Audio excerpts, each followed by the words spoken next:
كلنا سمعنا عن لعنة الفراعنة والمقابر اللي محدش بيرجع منها. في قصة بقى أقدم وأرعب، مش عن مقبرة لكن عن كتاب مكتوب بالحبر الأسود الممزوج بدم كاهن. الكتاب ده اسمه في النصوص القديمة كتاب سر الكهنة السبعة، ويقال إن آخر واحد فتح الكتاب ده اتكلم بلغة ميتة قبل ما يتحنط وهو صاحي.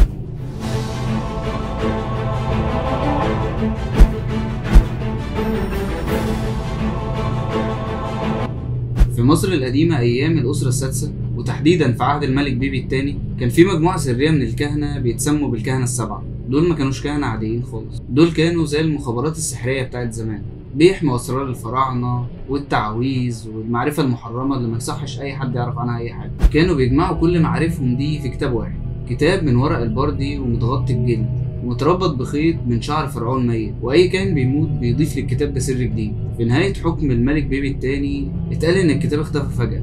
الكهنه السبعه نفسهم اختفوا واحد ورا التاني، واول واحد اتلاقى كان متعلق من رجليه في سقف المعبد وجسمه كان محفور عليه طلاسم.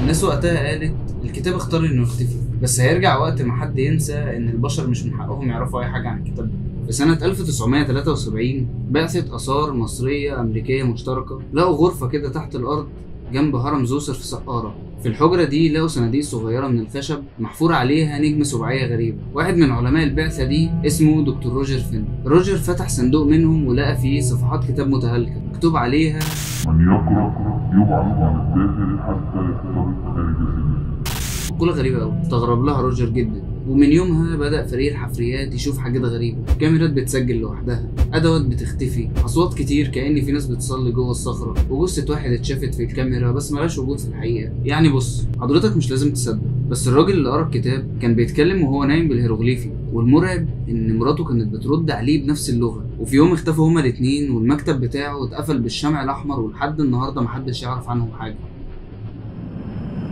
الصفحة الأخيرة من الكتاب حسب ما اتقال مكتوب فيها في عام النار والظل هيتكلم الكتاب ده، واللي هيسمعه مش هيبطل يتكلم. وده اللي خلى ناس كتير تقول إن الكتاب ده موجود لحد النهاردة في مخزن متحف مصري قديم، بس بيترعبوا إنهم يطلعوه عشان آخر واحد لمسه صرخ ومات من الرعب وعينه مفتوحة ومرضيتش تتقفل لحد النهاردة. الخلاصة إن الناس بتفكر إن التاريخ هو بس اللي بنقراه، بس الحقيقة إن التاريخ بيكتب نفسه، واللي في الظل بيراقب، والكتاب لسه بيختار مين اللي يسمعه المرة الجاية. السؤال هنا بقى، هل أنت مستعد تقراه؟ بس يا سيدي لو عجبتك بقى الحكاية بتاعت النهاردة وجرعة القهوة دي، متنساش تدعمنا بلايك وسبسكرايب وتكتب لي كومنت تقولي فيه هل لو لقيت الكتاب ده قلبك هيجيبك تقراه أو حتى تفتحه. أشوفكم على خير في الحلقة الجاية وجرعة القهوة الجديدة إن شاء الله. استنونا، سلام.